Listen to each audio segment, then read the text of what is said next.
Okay,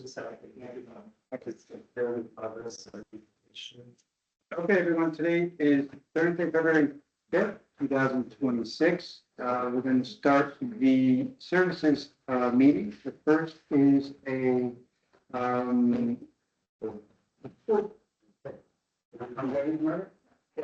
first is a little note and message from the President of the Common Council, Ms. Margaret Morris.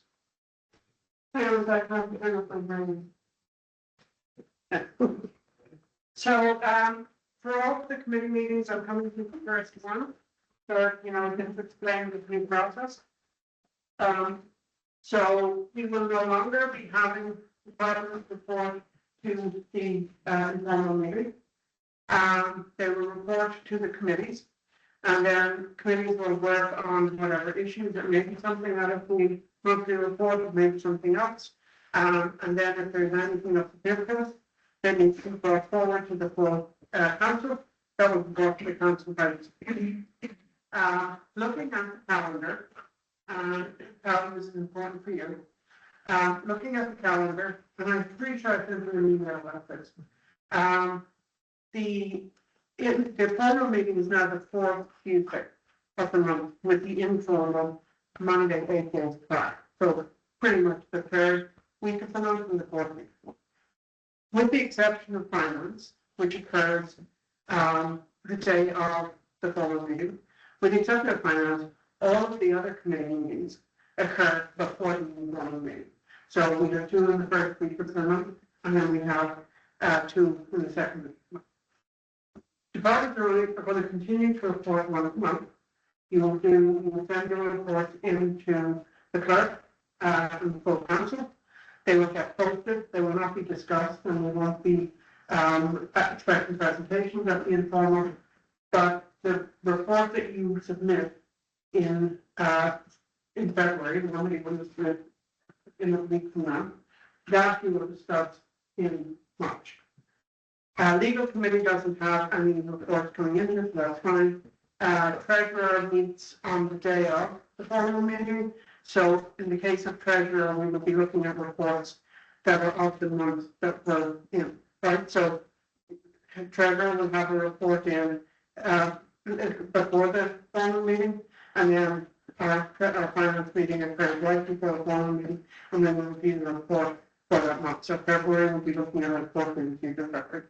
Everybody else will be, there'll be a lag of a week or 2 from when the report was submitted. The other thing I wanted to go through, we have the new rules of order for 2026. They're not that different from before. These apply, it's like resolutions, so forth, they apply to the full council, but there are some things that also apply to the committees. But in particular, I want to draw attention to public comment, rule number 8. This is at the discretion of the chair. The floor may be open to comment from non-members of the council on a question before the council or new business of the new business portion of the meeting. Non-members may make one comment of no more than 2 minutes on any given question, and the chair may set a reasonable time frame for such public comments. So the chair may decide we will allow 10 minutes for public comments, but the issue is that if you want to make a comment, you can make one comment on one issue, and that's it. Public comment is also not a debate. It's not a back and forth. If there is a simple factual question that can be answered from the materials in front of us, obviously that can be done, but it is not a forum for opening up hypothetical questions or policy questions. That is not the purpose. Comments must be addressed to the council and not to other members of the public. As with the council, members and non-members must first be recognized by the chair. Any non-member seeking to speak must do so in an orderly fashion and shall not engage in conduct which disrupts, disturbs, or otherwise impedes the orderly conduct of the meeting. If any person continues to engage in disorderly conduct after being warned by the chair to cease such behavior, the chair may order the removal of said person from the meeting. Just some clarification on one comment on the person.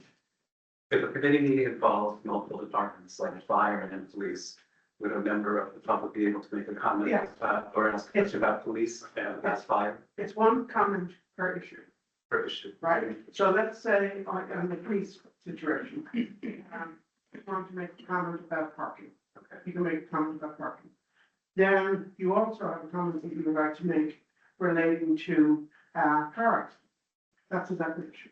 But I That's can't what's make, meant by one I person. can't make two comments about parking. So, I've had everybody. so, that's it. The committees are electing their own chairs. I'm gonna come to the first of every meeting. I'm not planning to be here for every meeting. I'm just coming to the first committee meeting to speak off and to answer any questions about process. Any questions? Okay, thank you, Minority Leader. I'll leave them, turn it over to you. Thank you, Margaret. Okay, so to begin, as we know, the meeting is going to be the first Thursday of the month at 5:30. First thing is to set the chair and co-chair. So any thoughts on chair and co-chair? I've expressed interest, but I'll leave it up to the committee, chairperson. Well, you've given us your resume and it looks pretty good. So maybe you should be chair. Well, that's why I have gray hair. And that's really some of the stuff I did when I was little, the volunteer stuff. Well, can we, is there anyone else who has the interest? No. And the only question I have is, Dominic, do you have the time? Yeah, that was. I mean, why wouldn't I have time? I think in the past I've been to every meeting and I have no problem dedicating, and I think that there's some things that I promised Calvin to work on, in 2025 that I like to follow through. And, right now I'm the chairperson of HCDPA. That's the only other that I chair. I'm a member of the IDA. I'm a member of safety. I do attend every meeting either in person or virtually, but as of the time, I make the time, and my wife don't mind because I'm out of her hair. So yeah, absolutely. Thank you. Well, what do we do? I'm motion to nominate Dominic as the chair. A second. All in favor? Yeah. Aye. Aye. So do we have a co-chair, just in case that busyness of my schedule, I don't make it, or my wife getting hostage, the co-chair, any thoughts? I don't mind being a co-chair. Claire? Cool, perfect. Can we have a nomination for Claire as co-chair? I nominate Claire. All in favor? Aye. Okay. Thank you. Welcome aboard, Claire. So the first thing is that because it's our first meeting, obviously, an agenda hasn't really been set. So normally, how I'm going to approach this is to kind of like the safety meeting is to do the seniors representations first and get what's going on there, and then move into the youth. So I think that right now, we have a report from you. Yes. Okay, so the report is from December. Right? Yeah, right. So we don't have no seniors report. So at this time, we'll get a report from Dr. Lewis. Yes. So, just to clarify, this report lends itself to what took place in December, provided, we didn't meet in January. Could you speak just a little? This is everyone. Yes, right before, this report lends itself to the business that took place in December. Dominic? Yes. Well, I'd much rather get a baseline as to where the youth, as opposed to just focusing on what happened December, is really, broaden the focus. And so look at where do we stand? What do we need to be doing? Where is your concerns? So that we have a general understanding versus just the activity of December. If that's what we have, that's what. Oh, absolutely. I think right now, just to get the report, out of the way. Started. And then we're definitely gonna go into, new business, old business, what's going on at, you know, good, bad, or indifference, what do we need to support, what's going on? Yeah, absolutely. We'll have a more in-depth agenda. I'm sure Calvin has some updates with the shutdown and things that were going on, with the heat and everything, so, but I think right now to get the report out of the way, and then we'll just move forward. Okay, thank you. Chair, I'd like to be recognized. Okay, So I just want to speak to that process thing. okay, The reports that we have received in the past at the informal, which were presented to us, that's not going to happen anymore. And so I think that it is important for the committees. I wanted to go beyond just listening to a report, and you're correct that we need to be looking at broader issues, other than activity that went on in a month.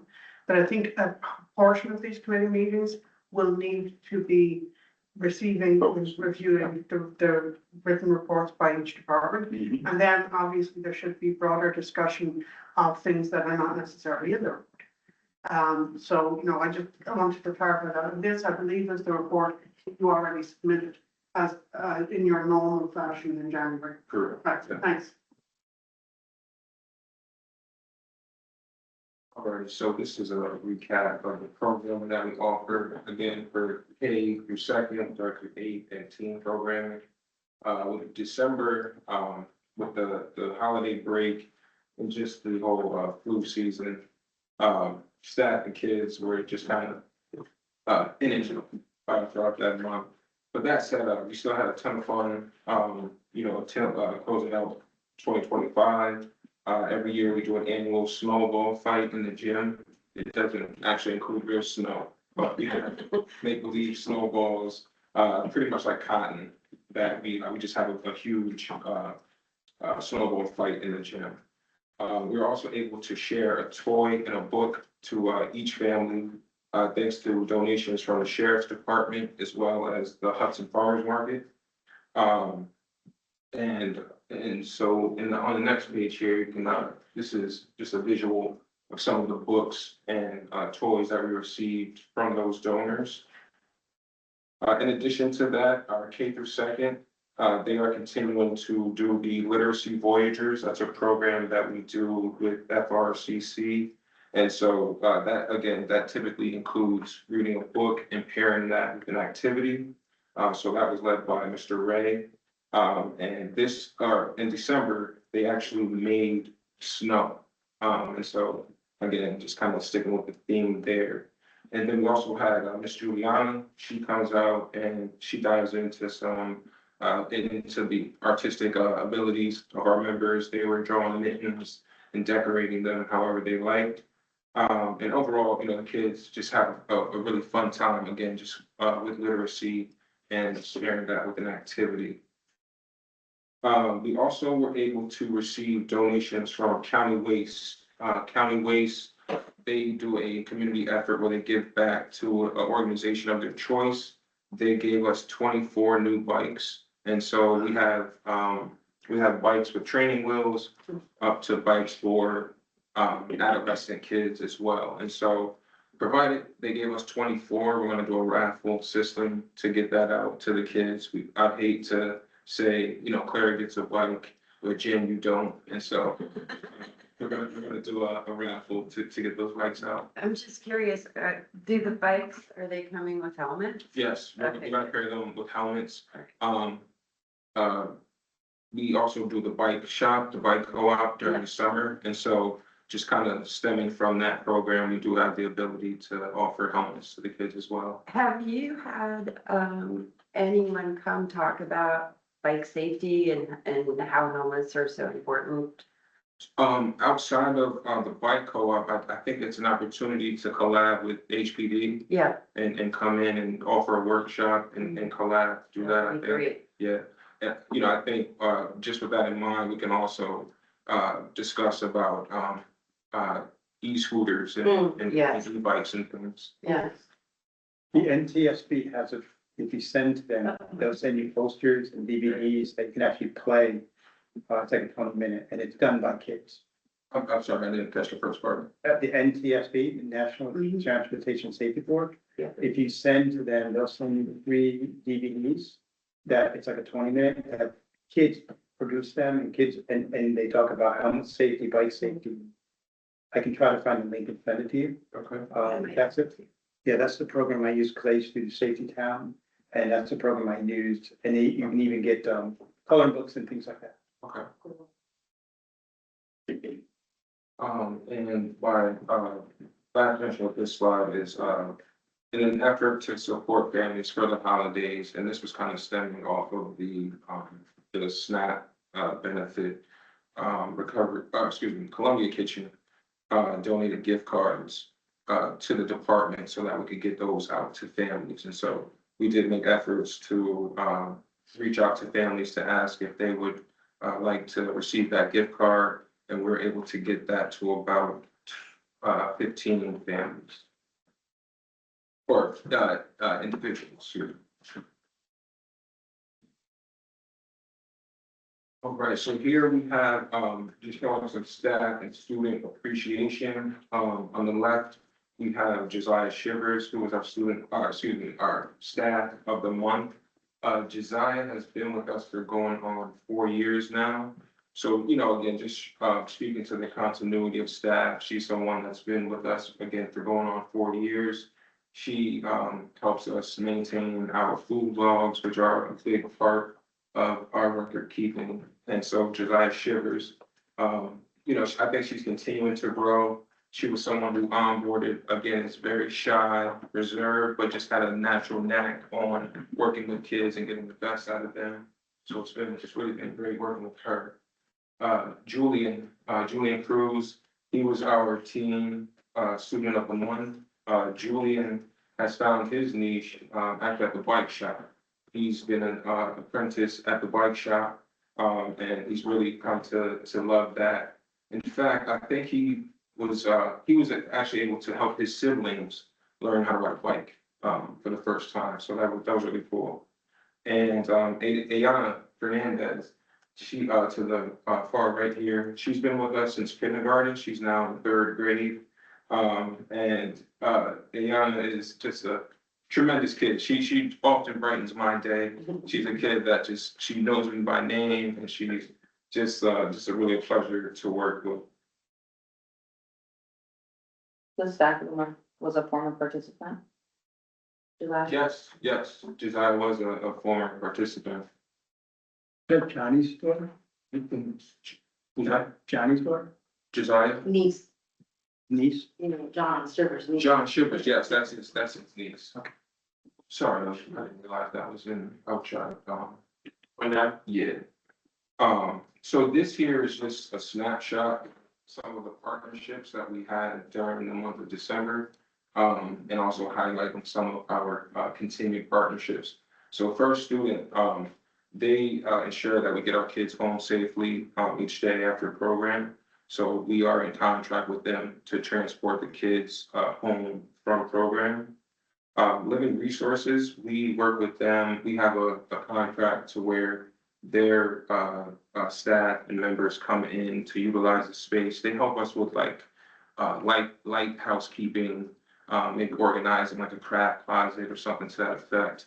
And then they partake in their program while being at the department. It's more of a recreational outlet for them. And RC Lacey, as you may have saw on social media, they were also in collaborations with us to get out jackets, Operation Warm, to our members. And we took that opportunity to collaborate with Hudson Promise Neighborhood. Their children came over, and so our children were able to get a free jacket. And then anything that we have left over, we're going to make available to the co-host organization. Co-hosts consist of over 24 youth organizations. And so, again, just making every effort that we can to get youth a jacket for the winter. And then Orchard Dodge, formerly Village Dodge, we are pursuing a 3-on-3 basketball league in the spring. That was something that they, again, kind of just brought to our attention, provided our outreach to community and youth. That's their attempt to, again, I think, just kind of integrate into community and collab with their youth organization. So that's, That'd be at Oakdale?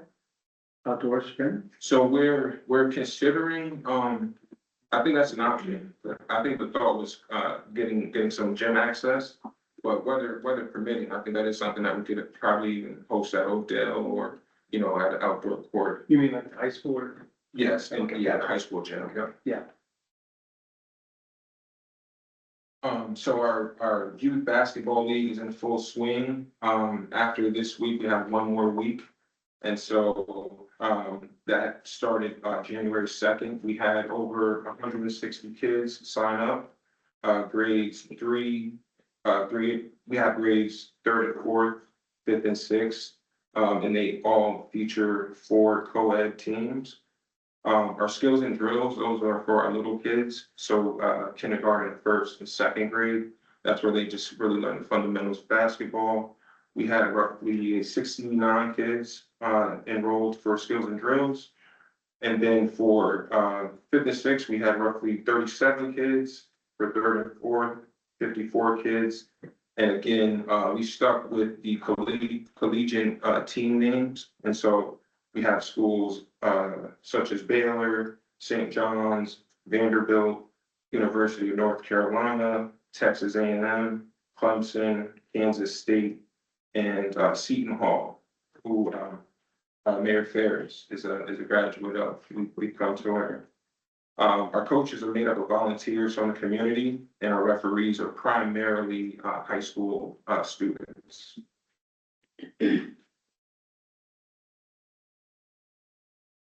And so some of the upcoming news that we are preparing for Oakdale Summer Camp. So registration for Oakdale Summer Camp will be available at the end of this month. That also jumpstarts our search for our outreach for counselors and figuring out our hierarchy in terms of our assistant director for camp. And so, you know, below at the bottom here, there's just, you know, some specific information in regards to like age requirements. And so we also feature counselors in training, CITs. Those are eligible to kids as early as 14 years old. That's really an opportunity to get their foot in the door when it comes to working in youth services. I'm a kid that benefited from those opportunities. I was a camp counselor as well. And, you know, I think it's a tremendous opportunity. Lifeguards, you have to be at least 16, and we have a really robust onboarding program for our lifeguards as well, offering training, CPR, being knowledgeable in using AEDs and first aid. We'll also be looking to fill our part-time labor position. So that person really supports BSHAM as BSHAM's our cleaner in the overall just day-to-day and maintenance of camp. So that includes, you know, the landscaping, the garbage removal, things of that nature. And so we are looking to certainly fill that position as soon as possible. And so, you know, again, this is just a review of what to expect with camp registration around the corner. We are going to prioritize outreach to families that were with us in 2025, and then from there, extend it out to the larger community. And again, in the event that we need to be contacted, we have our website, phone number, and email address. And we also post these events updates by way of our social media platforms. And that concludes. Thank you. Thank you, Kevin. Dominic, may I say something? Sure, Peter. I I was gonna introduce you first. No. I'm Peter Frank, Yeah. First Ward resident. Just in response to your question about bike safety, I wanted to say, it was Chief Franklin and Vic Sperano from Berkshire Bike and Board came up with the idea to do a bike safety rodeo last summer. And it was the first ever one we've done. I think it's great. It's something that AAA sponsors around the country. And we do helmet safety checks, bike safety checks. We ran a bike obstacle course for kids. There were hot dogs. Unfortunately, it was on a blisteringly hot day. Mm, I think the outreach, could have been better.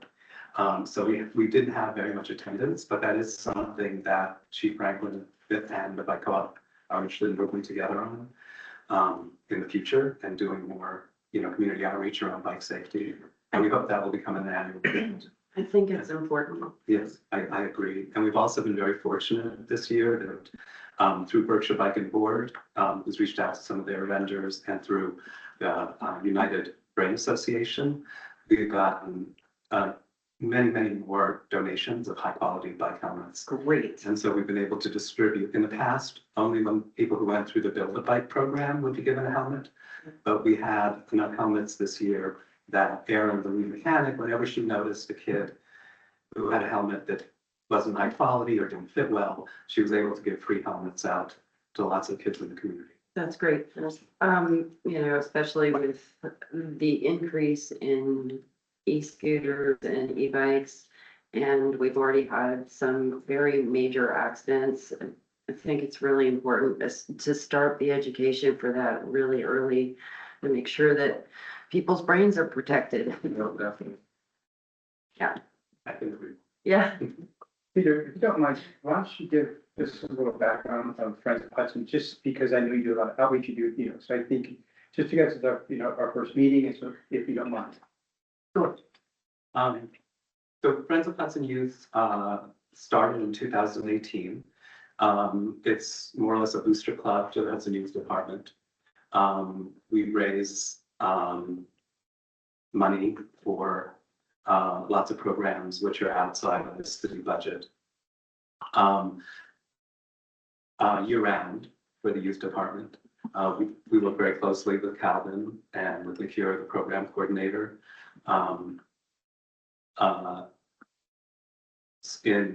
In some cases, we take a more active role in sort of program development, like around some of the bigger initiatives, like the Bike Co-op, where the waterfront program.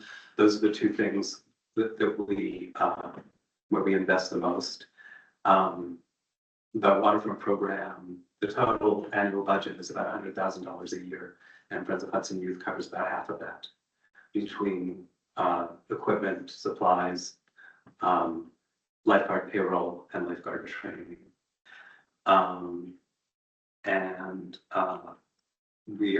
We're excited this summer that we have two great candidates returning senior guards who are coming back for the summer and who are interested in becoming WSI trained. So in the past, we've had lifeguards teach swimming, but we've had an outside consultant maintain the WSI certification to receive the program. What is that acronym? I'm sorry, water safety instructor. Okay, thank you. In order to teach Red Cross swim lessons, you need this certification.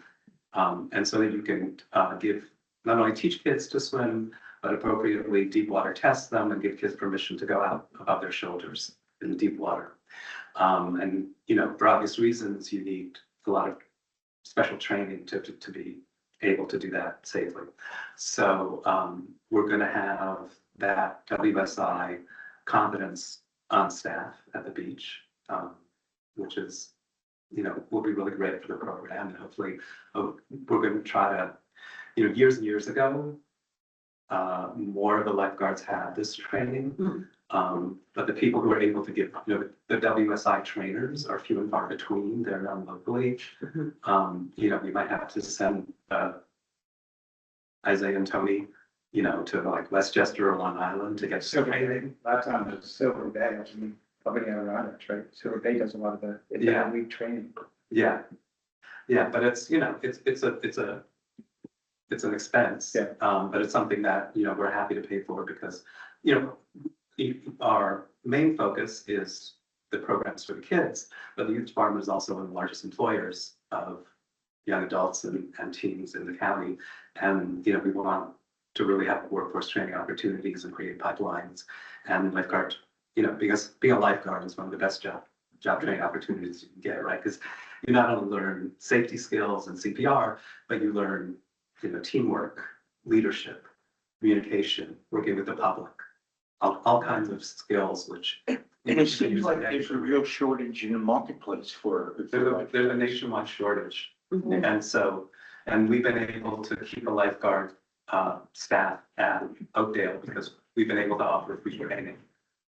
The Friends of Hudson Youth Funds.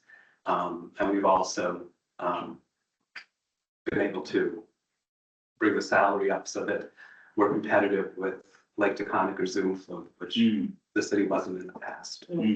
It was actually, I can't believe that it was worthwhile to drive across the bridge and go to Zoom Flume and pay the toll. But- For the difference in salary, but apparently it was. So So, they offered more hours too, you know.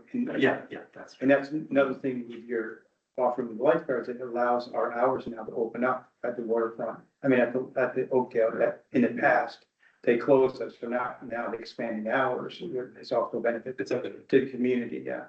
We were able to keep the lake open 14 weeks last summer. Right. And then, you know, going back to 2018, when we started, the beach was only open for the 6 weeks of summer camp. And the importance of the WSI, like you said, the consultant, the issue is that, say today, someone's trained, someone, you know, gets a child, passes the shallow or low deep, but unless they're trained again unless they're evaluated by the WSI, they can't go, even though if they can swim, they can't go to that next level until the WSI certifies them. So having one on site is so beneficial because now it's gonna have them continuously go and train and be able to enjoy the swimming and the lessons. And it's required by DOH, to have at least every student coming in, has to be evaluated, even be in the water. Has to be evaluated. So, yeah, that's great to have it on site. Now you can have two. Well, we had, you know, with the consultant, the WSI was on site for the swim lessons. But it's just gonna work much better to Right. have, you know, kids on staff who can be there more hours. Because, you know, even when they're not actually doing the test, just to have those higher skill levels when they're there all the time. It's great for the kids and for the public. I'm curious how much funding that you're providing every year, generally. Between last year, between 150 and 200,000. So some of the funding goes directly to programs at the youth center. We help fund things like art classes, the circus after school, music classes. We have dance diversity this fall. Summer programs similar to those. We raise funds for the sports leagues, the soccer basketball leagues. But we also increasingly are working on the facilities, which, as you know, are not in great shape. So we've done some small things like we've helped fund refinishing the floor in the basketball court, making small upgrades like that, or creating, changing some privacy stalls in the changing rooms at Oakdale, because it was a pretty dicey situation there for the kids.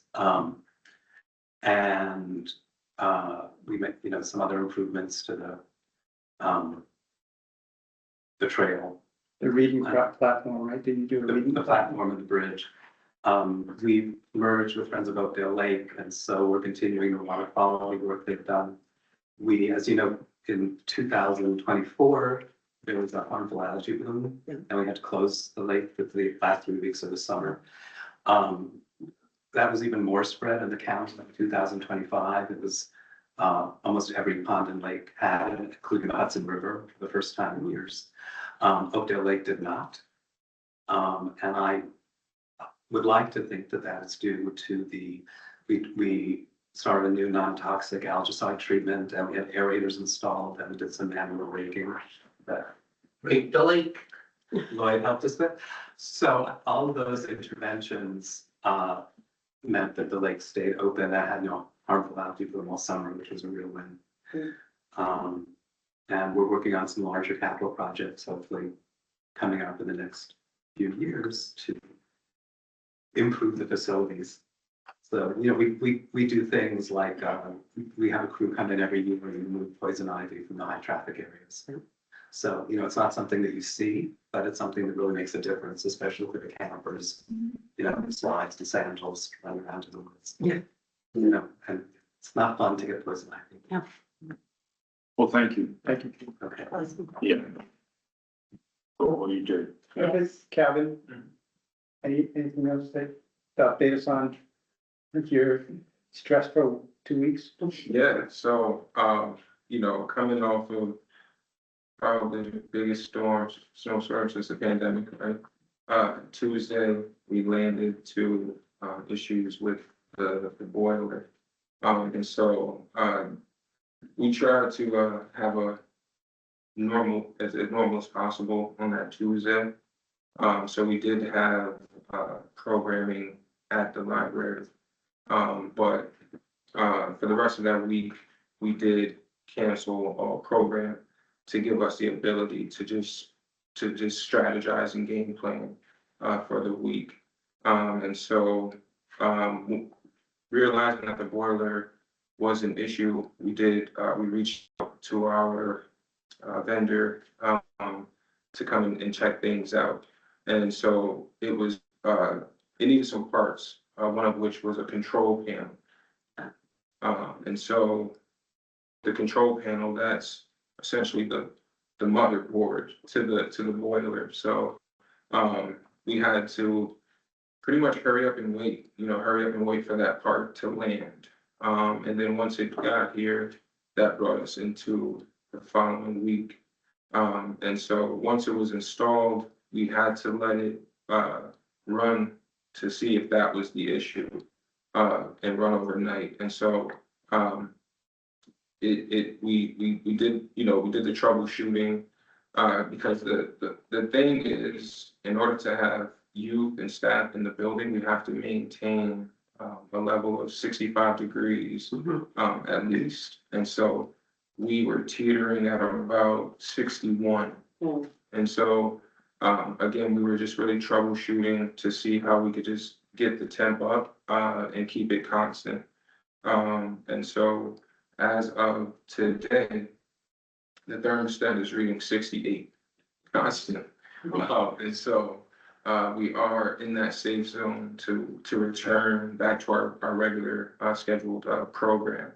And so while we were troubleshooting, we did make a pivot to do meal distribution to families. And so what we did is the staff that would have been working at the center, we pivoted, got prepackaged meals from Columbia Kitchen, did some outreach efforts to our families to get those meals to the kids. I think it served that purpose of making sure that they had a nutritious meal. And it also gave us an opportunity to kind of check in with our little ones. And so here and now, I think we have the worst of it behind us. And again, the heat is, we are at a constant of at least, again, 68 degrees. And so we do plan to resume our regular scheduled programming. Do you know how old that boiler is?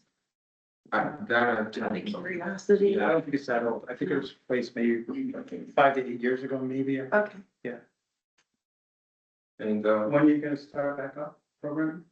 I did, so provided, when we show up in the morning and it's still doing what it needs to do, we should be back on board tomorrow. I have a few questions, Dominic.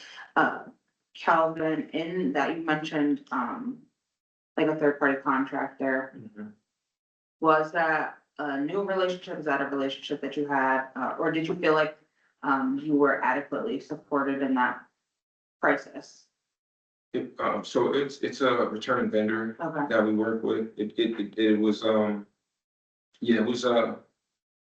I think we controlled the variables that we could, knowing that the third party vendor was familiar with all of the systems. They installed a couple of those systems. And so ultimately I was confident in the ability of the third party vendor. I think there's, you know, I think I'm never gonna decline help, right? And so if that's by way of DPW or something to that effect, totally on board, you know, with that collaboration, if you will. But, you know, the mayor's office was informed about how we were managing the situation. And DPW was informed. I think, again, I think there was just a lot of confidence in that vendor, provided they were familiar with the systems.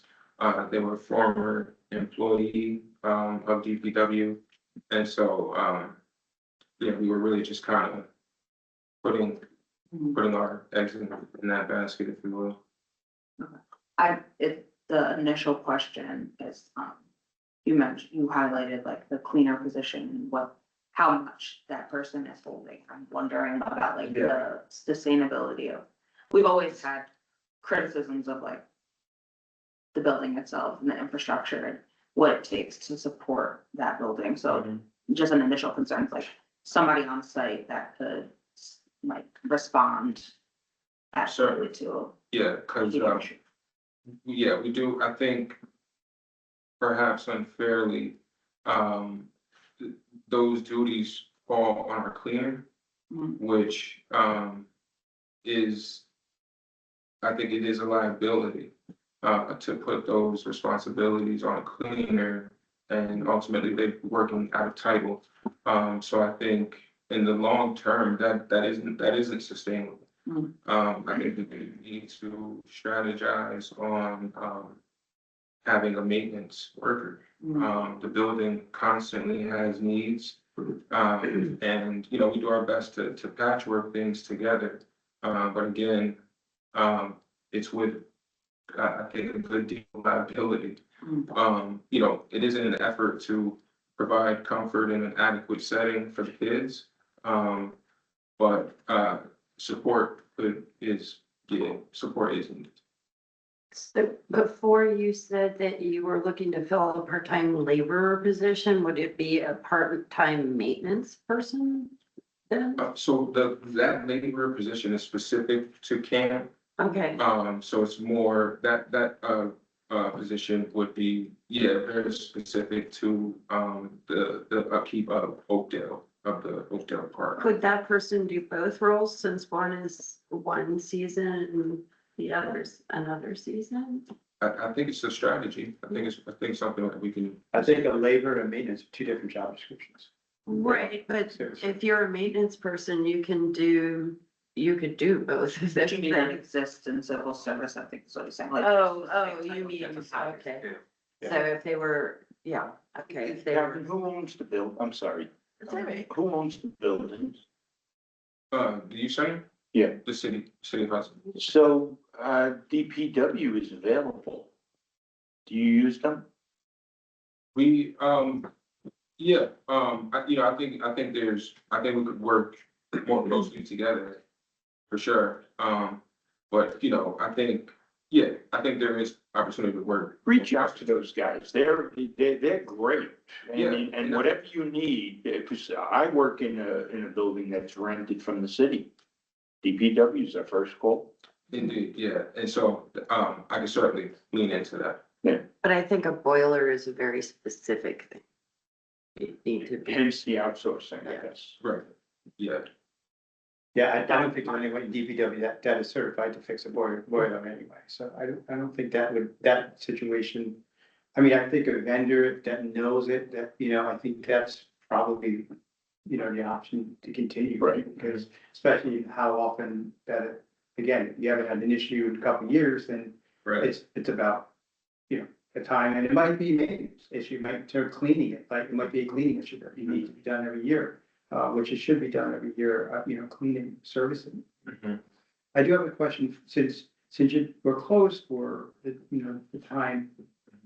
Is there any way you can make up that during that February break to help the families out, that, you know, for the 4 days during February, that in the next couple, you know, 2 weeks, that the school's out, that the family, you know, might need that extra spot to go to, especially the meals and everything, to provide servicing for the next 4, you know, those 4 days, like, you know, earlier on the day, because they're not going to school. Right. So since, you were closed for a couple weeks. To kind of make it up for the families, 9 to 9 or something like that. for Right. Programming. Yeah, Before you answer, Donna, just so you know, after your question, Margaret raised her hand. I'm sorry. Yeah, Mary. Can I ask my question? Absolutely. So how about a few years ago, there was discussion with the school Mhm. about being able to use their facilities in understanding together. Remember That was in the summer camp. that? Right, exactly. So a situation like this for your programming, is there any possibility of talking to the school about using their facilities if you have an emergency like this during the school year? Is that not an option? I think it is. I think it's worth, I think we could reach out and see if that's a possibility. Keep in mind, school has their Right. after programs there, has heavily with athletics and their after school programming as well. But again, I won't know until I ask, and so. Right, right. I think moving forward, what in the back burner would be more reasonable is the firehouse to have an alternate program for, because that's, where it's controlled by us, there's 2 rooms, you can do, social rag stuff, movies and things like that as an alternative, location, right? Because they have the 2 rooms and where it's just a schedule with the fire department. Right? So I think that might be more of an option, right? Because it's easier to do it on a emergency basis than a schedule than like the school district or something. Can I also just like highlight, from working in youth programming, sometimes it makes the most sense to close though, because that like, pivot of where the kids are getting transported to, and then communicating with the bus company and like an emergent situation like that doesn't always work as seamlessly as you want it to, and then, parents are scrambling to figure out where they got the kids up from, communication doesn't happen as fast, so I do think this response made a lot of sense, but maybe presenting some type of emergency contingency type of plan for like a longer term Right. situation could be helpful. I know that's how you guys ended up at the church and the library for similar, needing to figure out alternative spaces, but yeah, I just think in an emergent situation, I know that logistically it's really hard to communicate from 3rd grade up to high school age, where everybody's gonna end up. Any other questions or updates that you have for us? I just wanted to also mention, while this is fresh in my mind, relative to the district being a site for us, for summer camp, when it's inclement weather, that will not be an option for us this summer. And so, the school, district is pursuing some capital projects at both, sites. So that will not be an option for us this summer. Which at the same time, we expect an increase in enrollment, provided the school will not be featuring their summer program. So, I think whether it's the contingency plan or just, again, vetting our options, we are gonna have to be a little bit creative this summer in regards to, how we, offer services when it's, inclement weather. So that could look like maybe some programming taking place at the center, provided the facility can support that. And or maybe reaching out to the firehouse, or other, venues to see if we can, utilize their space. Maybe we go back to old school and the playgrounds at almost every corner. Yeah. That was me, I was there. Yeah, I was there too. Yeah. John Edwards. Yeah. Yeah. There's a church, right? There's a church, John Edwards. Louis Towers, right? Yeah. Yeah. We did meals at Louis Towers. Yeah. I think to that point though, like this committee from like this month forward, we should support you in identifying places or safety planning together. Like, what does that contingency plan look like? Is it that you close when it's rainy weather? Is it that, we're helping you identify locations and then you're planning so that there's notification when parents sign up that like, in the Right. case of an emergency, this is where your child will end up. I think it could be on us to help support some of that seeking. Certainly appreciate it. Yeah, even if it's like, the centers for the younger kids, right? Right, So it's yeah. controlled, it's safer. you know, and then, and also your program, you know, for the older kids that can do a little bit more different activities. Right. Yeah. Like the fire, should set up the beam system, whatever the more activities can be done. Yeah. Okay, anything else, Mr. Mose? That's all I have. Anything else from the council? I have a point of a question in the audience. Well, you two statements. Mine is not to Calvin directly though. So I was under the impression that you're talking to some of the city workers that work for TPW, that they do help in the Boys Club. And that they do come and do various services. So in just talking to some of the city workers, I was led to believe that that does occur. So, but whatever that's worth. Just another question. Lifeguards coming back, is Matt coming back? One of the lifeguards, is he one of them? Matt, Antonelli, Is that his first name? yeah, he won't be returning, Did he get a job with the state? I believe he had other, He was securing, he was looking to be state police. yeah, I think he's, in route to, achieve his goals. Good, he's a good guy. Indeed, yeah. Yeah. My comment was a more, council relevant question. In thinking about this committee, I kind of just like skimmed through the charter to think about what is the relationship between the city and the youth center. And the only line in there before it starts talking about commissioner is there shall be in the city of Hudson a department known as the Department of Youth. So I know you have talked about, Margaret, a broader conversation on what charter change could look like. Yes.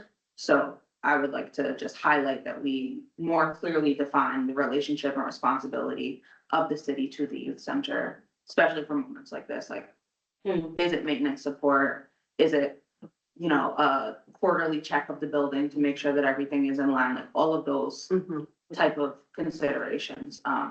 When we talk about charter change, I would love to make the youth center and the relationship one of our Well, priorities. when that charter was done, right, there was no center base, there was just the Department of Youth, which was basically officers, all their stuff was off-site, there wasn't a center base program. Right. Yeah, so, you know, to update it to the times, you know, and, you know, personally, me, I think we just need a new building, right? I just think that it's time, you know, to stop, you know, putting, you know, bad money into a bad building, good money into a bad building where we need to find a site, and, you know, get some funding, and create, and buy a new building. I mean, create a new building. I mean, that's ultimately, I think that would be what we, you have a 5-year plan.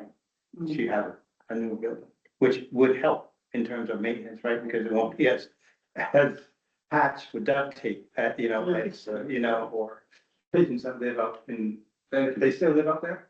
Update. Okay. Update. So while all of this was taking place with our heating system, we also had the biohazard removal taking place. And so, as of, this weekend, he's wrapping it up, but, the biohazard matter has now been removed. So, they were working diligently throughout last week and, this week to clear out the pigeon coop there. So, yeah, so that has been, managed and taken care of, and so that was, that was the highlight of my last 2 weeks for Is sure. that why they'd be looking into my garage? Yeah. Yeah. Oh, that's stuff is toxic. And so that, Anything else on the council? Or Calvin, or in general. Calvin, any other public comments? Thank you, Calvin. I'm sure next month we'll chat and get it, you know, and, you know, agenda that you know, we can participate in and, you know, hopefully address some of these things that you have. thank you, appreciate it. Can I get a motion to adjourn? I have one more thing, sorry. Okay. Should one of us or both of us reach out to senior so that we can invite them to this meeting, make them aware? I started that today. Okay. I'll finish it. Great. Yeah, because I don't know who's overseeing. My name is Bravian. She got the call. Well, actually, she's not. Oh, she's not there anymore? Well, no, she is, Oh, but she's only a clerk, so technically she Oh. doesn't. respond to it, right? That's not part of her, Okay, right? Right. So it would be whoever, if there's any buffer there, okay, you know, a representative to do, so. She's been there, but she's never, you know, it's always either was the, you know, the commissioner, or we've never heard from them. okay. So, it all depends on who the mayor has overseeing, you know, the program. So that's been a vacancy, the commissioner, Yes, so that needs to be filled. right. They have a list. They have a, Is they there? have a short list? Yeah, very short list. And when you're saying a buffer, because I also saw in the part of that, if there's no youth commissioner, then those duties fall on the director, so because there's no highlighted leadership of the senior center, there is no responding person, is what you're saying? Okay, okay, Because the clerk is not, has no supervisory responsibility. okay. You know, so, so, I mean, realistically, there's nothing that says the commissioner has to come here either. Yeah, there's two people, Margaret's raising her hand and Lloyd. Okay, Just to your point, I will discuss with the mayor's office getting, representation from the senior center. And I believe there is a new commissioner of the youth department. And as far as I know, they are all looking at, an appointment for the senior center. But I don't know the final names, I don't know if that's been finalized, I don't know if the youth department, commissioner has done that. Not yet. So that's in process, so I'll just talk to the mayor's office and make sure we have the appropriate people. because in the past, it was youth and aging, Yeah. and it was all under one umbrella, it was all one commission. Mhm. So, and then they separated it. What? So, I've got a little bit of a history here and all of my own considerations and concerns. And, I would just, so that would be the library, and I know that this is, you know, and a thing that, is mandated by the state. And it's not necessarily, I know there's the consideration, it's not necessarily a city function, and they're kind of left off on their own to be unsupervised, to act in whatever ways, but we do fund them to the amount of $400,000. Stockbridge funds them. More than half their budget is public funding. So it seems to me that now, personally, I've been looking to accomplish that they restore their services to they were back in 2019. And they've been thus far, you know,